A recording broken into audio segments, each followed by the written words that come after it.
Cuando los españoles llegaron a nuestro territorio, entre 1536 y 1541 aproximadamente, habitaba una gran variedad de pueblos, cada uno con sus propias características. Debido a los distintos tipos de suelo, clima, relieve y vegetación en la que habitaron estos pueblos, provocó que cada uno se adaptara en forma distinta al medio donde tuvo que desarrollarse. Estos pueblos habitaron mucho tiempo la geografía nacional, pero nosotros nos vamos a enfocar principalmente en tehuelches y en las condiciones de vida actuales mapuches. En nuestra Patagonia, antes de la llegada de los españoles, existían dos grupos principales de tehuelches.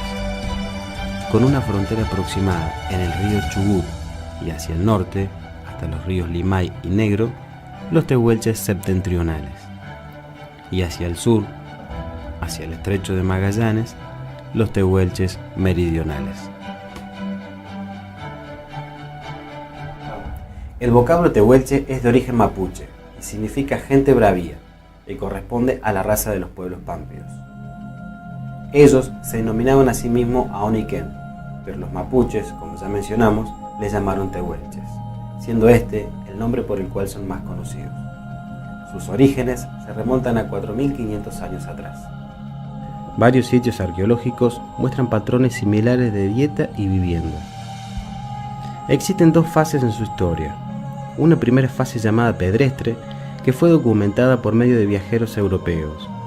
En esta fase se dividían en grupos nómades que se dedicaban a la caza del guanaco y ñandú, como así también a la recolección de productos litorales. Utilizaban el arco y la flecha y las boleadoras.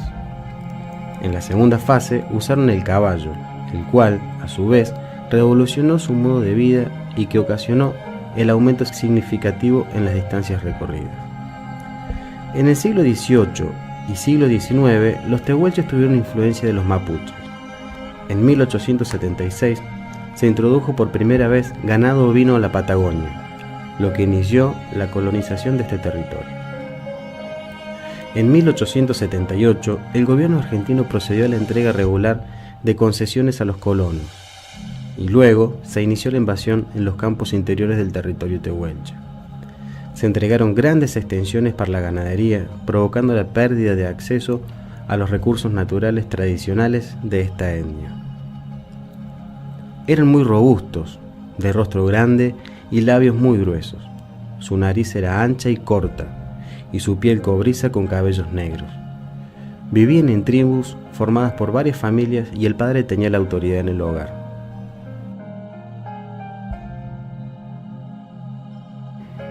En cuanto a su organización política y social, su estructura básica era la familia nuclear, y una docena de ellas formaba una banda. Esta asociación se daba en tolderías y se realizaba para complementar las actividades de caza.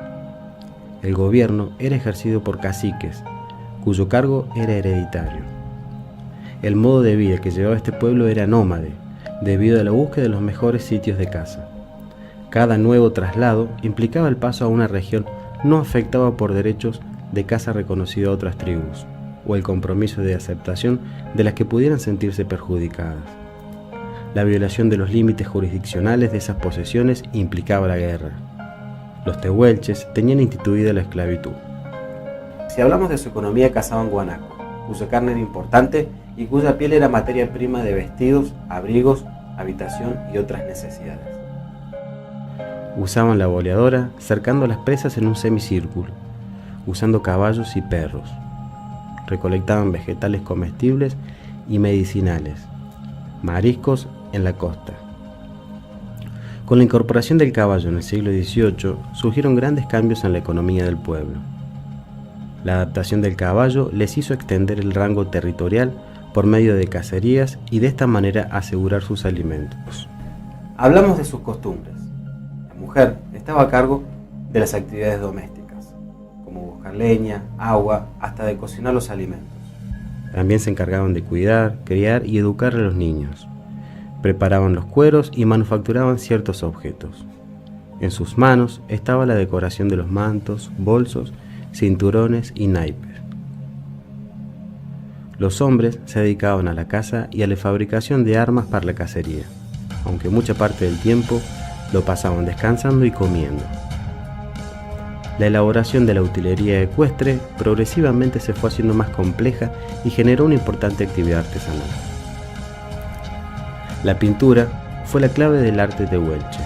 En el cuerpo usaban pinturas faciales y corporales para sus ceremonias y para protegerse del clima. Eran hechas a base de grasa animal. También se tatuaron por medio de incisiones en la piel. En toda su arte se observa un estilo común que incluía motivos simples, principalmente geométricos, pero siempre incorporando figuras naturalistas. La más común fue la impronta de las manos. Las artesanías. Los tehuelches principalmente se dedicaron a hacer vasijas, lanzas, flechas, jarrones y ropa con la piel de guanaco y ñandú. Su religión no tenían un sistema religioso organizado, pero tenían un corpus de creencias basadas en mitos y ritos propios, que eran contados y actualizados por chamanes quienes también ejercían la medicina con la ayuda de los espíritus que ellos invocaban. Creían en varios espíritus telúricos y en una deidad suprema que había creado al mundo, pero que no intervenía en él. Creían que Koch había ordenado el caos creando los elementos. En esta escultura se aceptaba la existencia de un espíritu maligno llamado Gualicho. La alimentación de los tehuelches. Sumaron a la dieta la carne y sangre de animales, de preferencia la de yeguas, de manera ritual y como objeto de sacrificio. Idioma. La lengua tehuelche, o también conocida como aoniquén, es la lengua que pertenecía al grupo Chon y que fue hablada por el pueblo llamado Tehuelche Meridional o Aoniquén, ubicado en la Patagonia. En su lengua se le denominaba Aoken Agen. La denominación tehuelche es un exónimo proveniente del mapuche y significa gente belicosa. Ahora que ya conocemos a estos pueblos a través de su ubicación, historia, organización política y social, economía, entre otros aspectos, vamos a la Patagonia. Vamos a pisar el mismo suelo de estos pueblos indígenas que habitaron estos territorios. Luego de recorrer aproximadamente 1200 kilómetros desde la provincia de Córdoba, ciudad de Cruz del Eje, transitando la ruta en este momento denominada Conquistadores del Desierto, nombre el cual hace honor a la campaña del desierto llevada a cabo por el Julio Argentino Roca en su momento. Estamos entrando a la Patagonia, a la provincia de Río Negro, donde vamos a investigar paradójicamente a los pueblos, tribus mapuches, tehuelches, por tal de poder saber de su historia, sus características como pueblo, de su situación actual.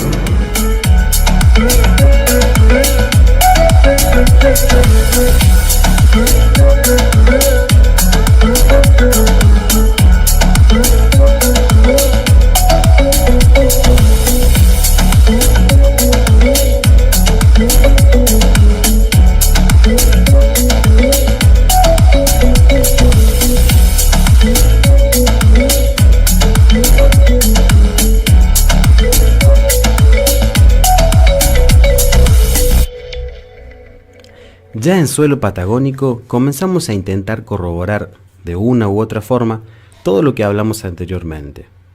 Estamos por entrar a la Biblioteca Popular Bernardino Rivadavia de la ciudad de Cipolletti, provincia de Río Negro. Vamos a investigar, consultar, preguntar, a ver qué material tiene, qué información nos pueden dar acerca de pueblos indígenas o pueblos originarios que habitaron estos territorios.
Por eso, visitamos la Biblioteca Bernardino Rivadavia de la ciudad de Cipolletti, Río Negro, su museo, la Biblioteca de la Universidad de Neuquén y el Museo Gregorio Álvarez de esa misma ciudad, en el cual se realizaba una exposición denominada Danza con fotos tehuelche.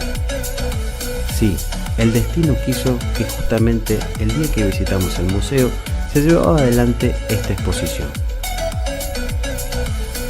¿Qué es Danza con fotos? En el devenir de la fotografía de los pueblos originarios de la Patagonia Austral existen diversas etapas que se corresponden según los intereses geopolíticos y comerciales de la región. Se construye en un primer momento la imagen del indio bueno y defensor de la soberanía, afianzando el latifundio patagónico y establecidos en forma permanente los delegados administrativos del Estado Nacional. La fotografía acompañará la concepción que impone el nuevo modelo ideológico del desarrollo capitalista. Mostrará un perfil negativo de los tehuelches, un estorbo para los estancieros, un obstáculo para el progreso. La imagen reforzará la epopeya colonizadora de los pioneros y evitará captar el despojo. Para la fotografía de la época, el indígena, más que un sujeto, es un objeto. Los retratados no tienen nombres propios. Las imágenes convertidas en postales llevan textos imprecisos y generalizados, indios de la Patagonia, tehuelches típicos, etc. La curiosidad antropológica y el interés comercial de los realizadores de postales por lo exótico y lo pintoresco de los retratados son algunos de los móviles de la existencia de tantas fotografías. Es interesante señalar la fascinación que en los círculos culturales de la Argentina, Chile y Europa despertaban esas postales con imágenes de tehuelches, vistos como un eslabón perdido de la humanidad en la inmensidad de la Patagonia. A la fotografía antropológica, sustentada en los paradigmas del positivismo, le interesan más las formas antropométricas que los aspectos culturales. Hacia fines del siglo XIX, los antropólogos recomiendan que los indios, al ser fotografiados, estuvieran preferentemente desnudos. La imagen fue testigo y protagonista durante más de 100 años de todo un proceso de transformación en los pueblos originarios de la Patagonia. Proceso en el que la mirada del fotógrafo no fue inocente, respondió siempre a una estética y a una ideología. Sin embargo, en el documento fotográfico, a pesar de ser la otra intencionalidad del pensamiento dominante, parte de la realidad histórica se filtra y expone. La lente capta más de lo que vio el fotógrafo. Queda en la mirada de cada lector o espectador descubrir las brechas. Osvaldo Mondelo. Vamos a recorrerla. En principio sería preguntarte qué es Danza con fotos, que llegamos justo en un momento que hay una exposición de fotos. De fotos, sí. Fotos tehuelches. Bueno, la gente del museo estuvo luchando mucho tiempo para conseguir esta muestra en particular, Sí. Por muchos motivos, uno de los cuales, y no es el menor, que tiene que ver con la muestra antropológica. Siendo el Gregorio Álvarez un museo de antropología, esta muestra era imprescindible tenerla. Y segundo, para darles un espacio a los tehuelches, ya que están un poco relegados frente a los reclamos mapuches, legítimos por supuesto, pero da la impresión de que no hubiera nadie que hiciera un reclamo por los tehuelches. Se habla todo el tiempo de... solamente mapuches, Claro. todo el tiempo. Se corrió hace un tiempo la idea de que ya no quedan más tehuelches, y sí quedan descendientes de tehuelches, quedan muchos descendientes de tehuelches, y queda muchas cosas de tehuelche metida en nuestra cultura. Está metida en el lenguaje, en elementos que uno los asocia con determinada iconografía, como son las boleadoras, por ejemplo, o la indumentaria del gaucho. Bueno, gran parte de la indumentaria del gaucho viene de los tehuelches.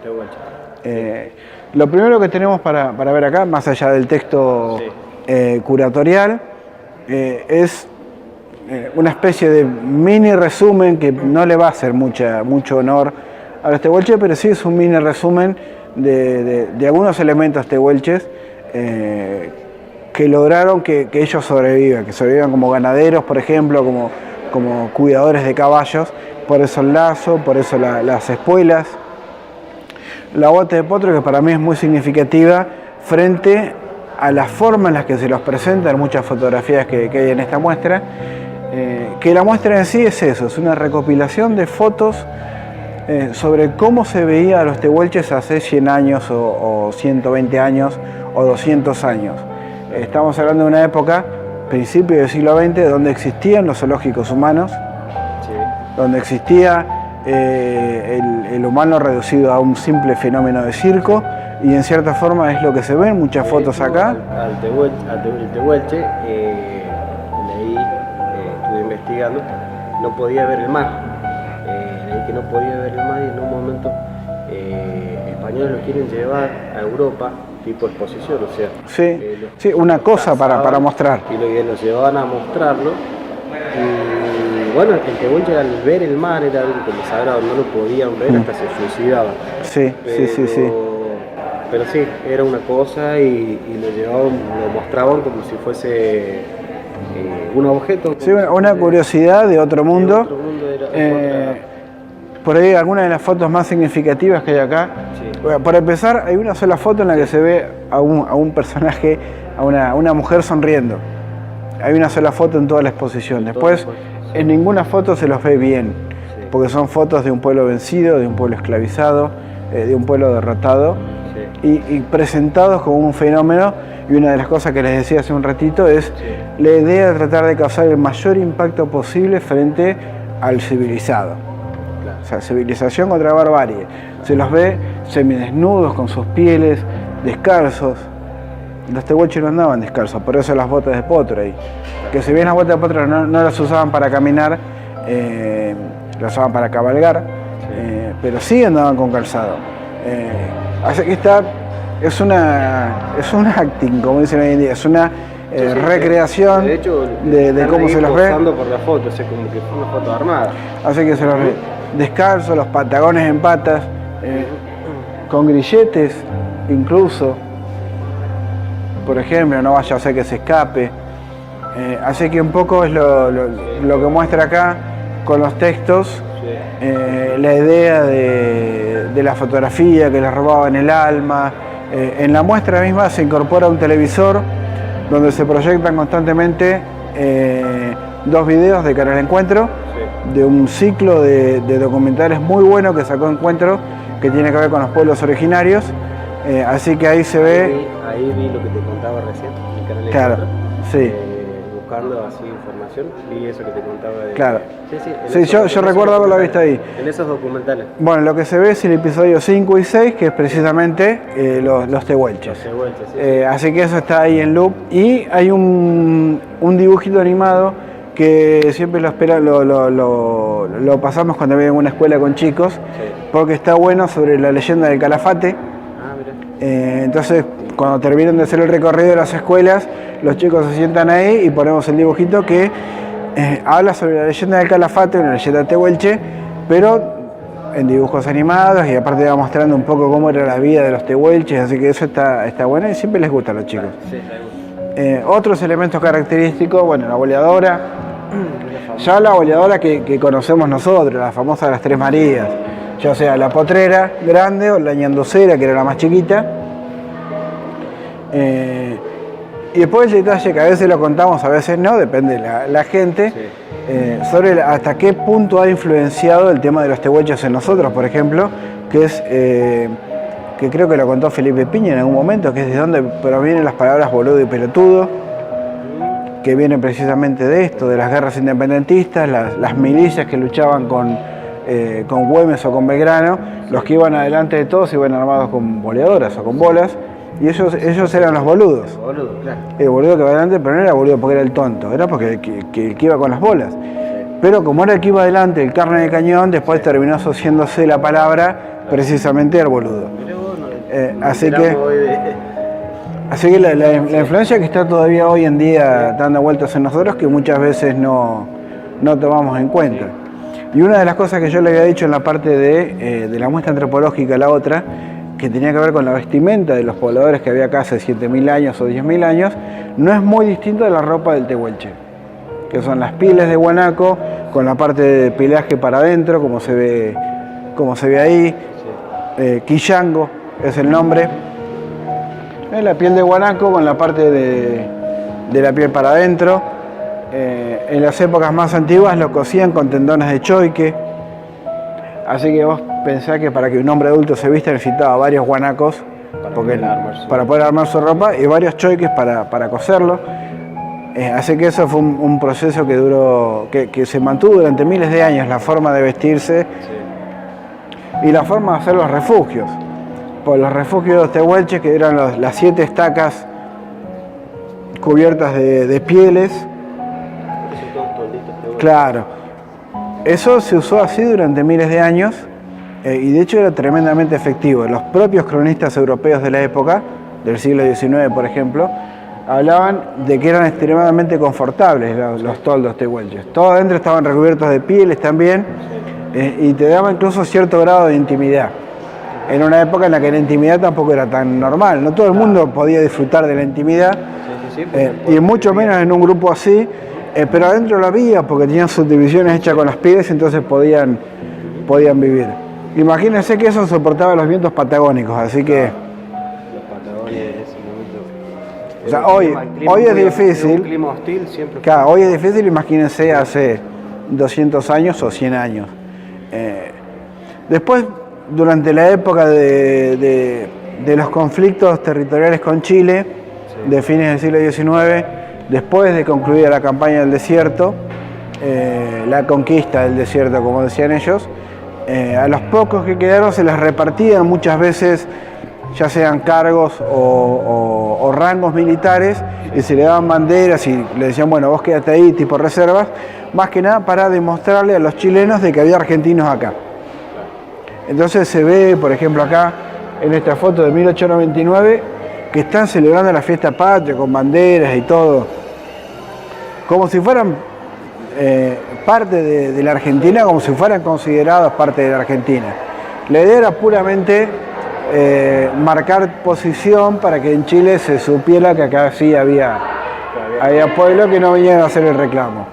Otro detalle es este, que no es un detalle menor, que es el europeo indiado, es el europeo que se pasa de bando, por decirlo de alguna manera, y que va a vivir a las tolderías, que va a vivir con los tehuelches en este caso, y cómo eso después va a influir en la carga genética del grupo, siendo que los tehuelches son lampiños, por ejemplo.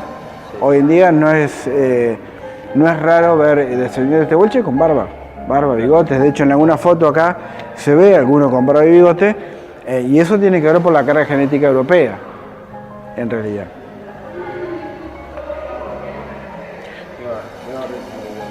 Otros elementos, bueno, esto ya lo habíamos visto, que son los sobadores para ablandar los cueros, las piedras de boleadora, pero en este caso sin el surco característico, porque la piedra va retobada, va cubierta de cuero, como un detalle. Y bueno, ahí es la única foto que a mí me parece, digo yo, poniéndome en situación, que me parece hermosa, que es la mujer sonriente, que es la única que se ve bien. La única foto de una mujer sonriendo. Después todas las demás en realidad son terribles, son fotos terribles.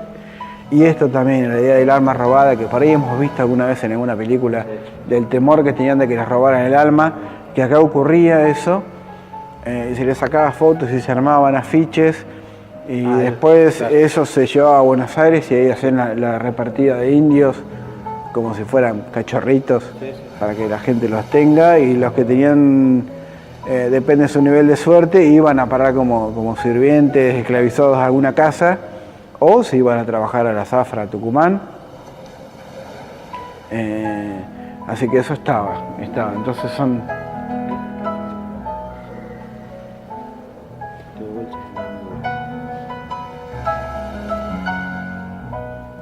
Y ahí se ve la idea de la puesta en escena. O sea, tehuelches con palmeras atrás. Sí.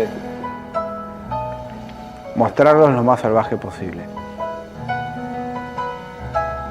O como se ve en otra foto por acá, la idea circense, la idea de exponerlo como un elemento de diversión, comparando al tehuelche con un pigmeo, por ejemplo. Bueno, la idea de los tehuelches eran eran una comunidad extremadamente alta, y cuando Sí. los ven por primera vez en la época de Magallanes, la gente de Magallanes que estuvo por ahí en Tierra del Fuego, Mide como 3 metros. claro, exageraban un poco. Exageraron, sí. Una de las teorías es que de ese reconocimiento de tehuelches era que sí, que medían exageradamente 3 Claro, metros. sí, sí. Pero eran Claro, grandotes. hay que considerar que los europeos de esa época, salvo los pueblos nórdicos, italianos, españoles, medían 1,60 m, 1,65 m promedio, frente a los tehuelches que medían 1,90 m, por ahí. Así que sí, les parecían gigantes. Sí. Más fotos se ven, ahí en muchas fotos se ve la idea del calzado, se ve que no andan descalzos. Claro, ahí ya se ve con botas. Este lo estuve viendo, es el Remington. Famoso. Este es el famoso Remington, denominado Patria. El modelo que se exportó para la Argentina fue el Remington Patria, y estos un poco son las armas de la conquista. Sí. Eh, Lo cuenta en una canción de Rubén Patagonio, que se llama Mucuy, cuando dice los del Remington primero y sus leyes de después, cuando fue referido a la Sí. conquista, sería este Remington. Claro, exactamente. Este es de hecho, esto es original. Sí. Este es un Remington de la campaña de la conquista del desierto. Lo mismo que el sable y la punta de lanza que está acá.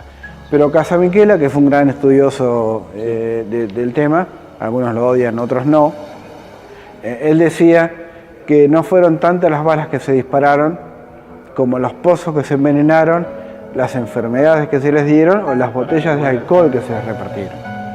Fue más una campaña de envenenamiento lento que de guerra a campo abierto, digamos. ¿Y esa botella es de...? Esa esquinera es muy representativa porque era el alcohol que se les daba. Si bien la botella esa no es específicamente del siglo XIX, sí es representativa. Es una botella de 1935 o de 1937. Pero sí era común. De hecho, en una de las fotos, por acá a la vuelta, se ve a un tehuelche con una botella de ginebra. Ah, mirá. Bueno, después esto pasó mucho, esto de darles un cargo, darles un título, un rango, como para mantenerlos ahí y darles una idea de que el Estado sí más o menos les da importancia, entonces le daban eso y listo, que no molesten más. Claro, sí. Y después se van viendo, bueno, distintas cosas a lo largo de todas las fotos. En 1878, durante la presidencia de Nicolás Avellaneda, se iniciaba la campaña del desierto, llamada así por la historiografía oficial. Al mando del ministro de Guerra, Julio Argentino Roca, el Estado argentino se propuso extender la frontera al sur de la campaña bonaerense, avanzando sobre las tierras indígenas, teniendo como consecuencia la desarticulación y desmembramiento de dichas comunidades. La conquista, emprendida por Roca, fue la más violenta y extendida de las campañas contra los indígenas, pero no la primera, ya que el siglo XIX estuvo asignado por avances y retrocesos de la frontera indígena.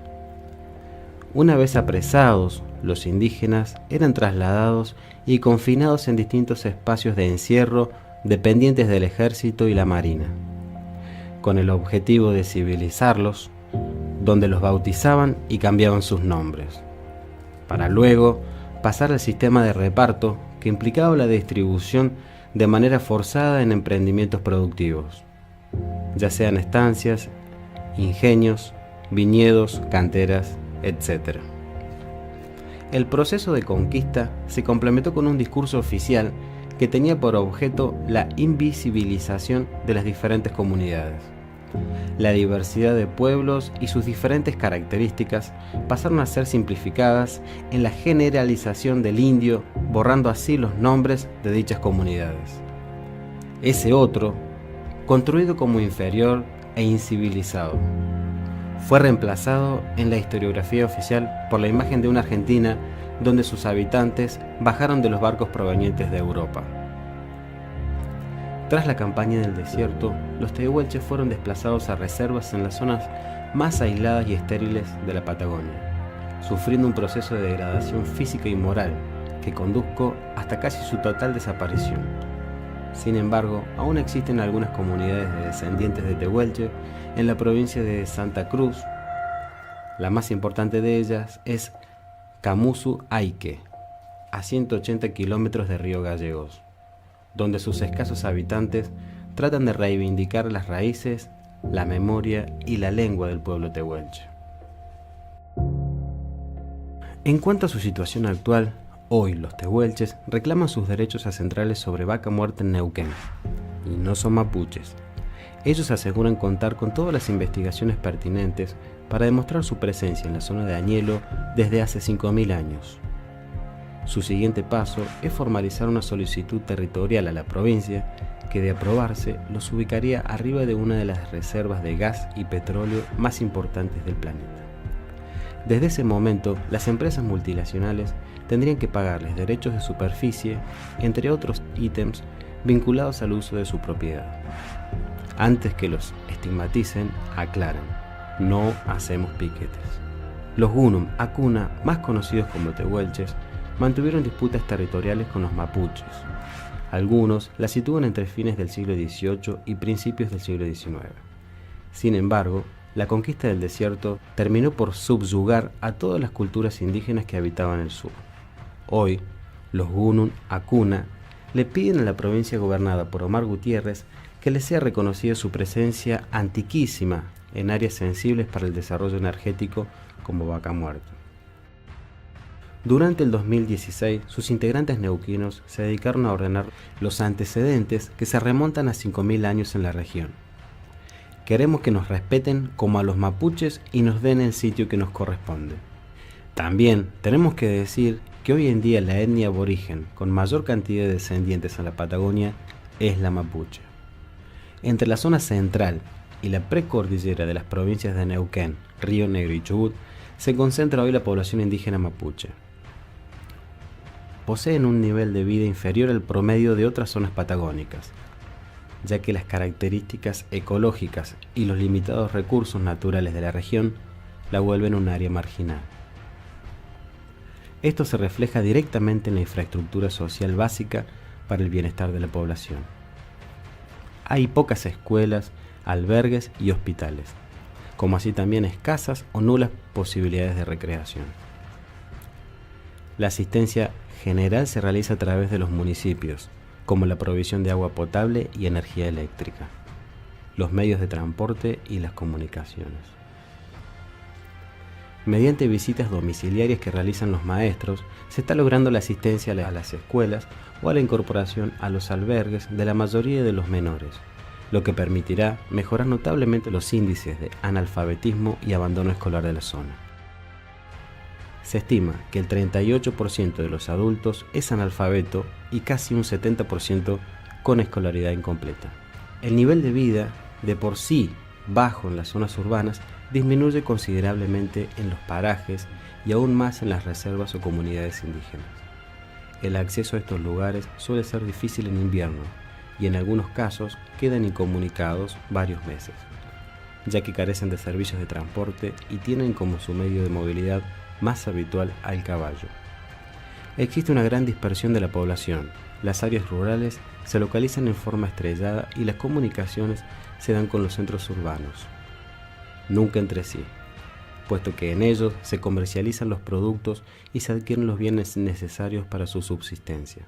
En la actualidad, semanalmente o quincenalmente, concurren a la zona los llamados mercachifles, que los proveen especialmente de alimentos, ya que en algunas comunidades no existen comercios. No poseen equipamiento cultural, social o recreativo y carecen de fuentes de trabajo. La única actividad económica es la cría de lanares y caprinos y el cultivo de una huerta para el consumo familiar cuando las aguadas naturales se lo permiten, lo que ocurre en muy escaso porcentaje. La mayoría de las comunidades se encuentran muy dispersas, es por ello que resulta difícil visitarlas. Sin embargo, en la provincia de Neuquén se encuentra la comunidad quilaquina, que que puede ser visitada. Si hacemos un paralelismo con la oportunidad que tuvimos de conocer una exposición como Danza con Fotos, en la que se intenta ver de distintas aristas la situación actual de los pueblos que habitaron nuestra Patagonia, también casi por obra del destino, al llegar a estos suelos, nos encontramos con una demostración, si no es la más genuina, de la cultura tehuelche. Un descendiente directo de tehuelche mapuche, llamado Rubén Patagonia, trata de mantener viva la cultura indígena y recorre el país para lograrlo. Viajamos hasta la ciudad de General Fernández Oro para presenciar este evento y tuvimos la oportunidad de conocerlo a él y a su familia. Y lo más valioso, nos dio su palabra que hará todo lo posible por charlar con nosotros sobre estas cuestiones. Estamos en Fernández Oro, provincia de Río Negro.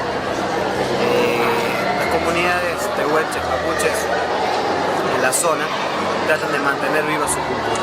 Estamos en un recital que va a dar en breve Rubén Patagonia, descendiente de tehuelche, tratando de poder transmitir su cultura y explicarnos a través de sus canciones qué fue lo que pasó en la época de la conquista.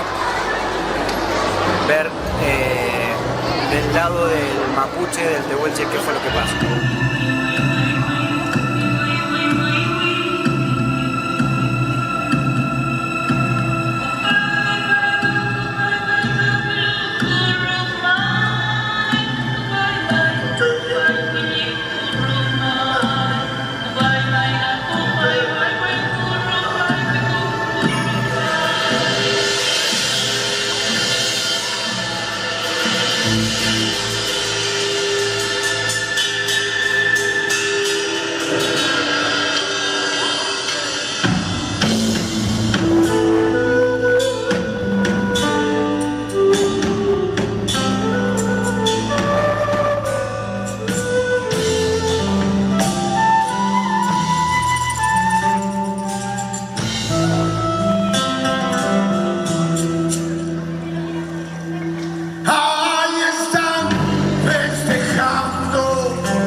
Los del sable y la cruz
Cantemos todos.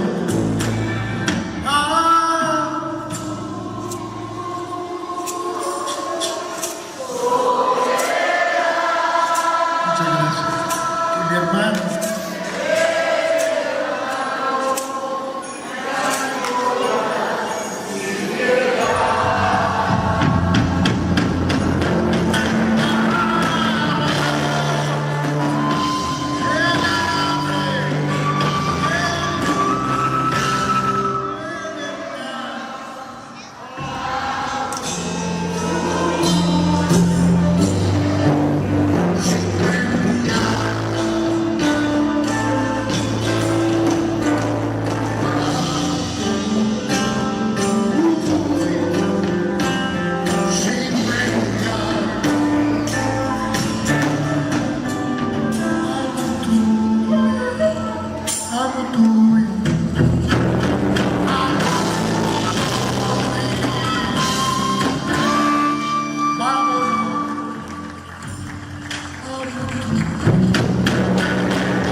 Podamos charlar. Vos tenés,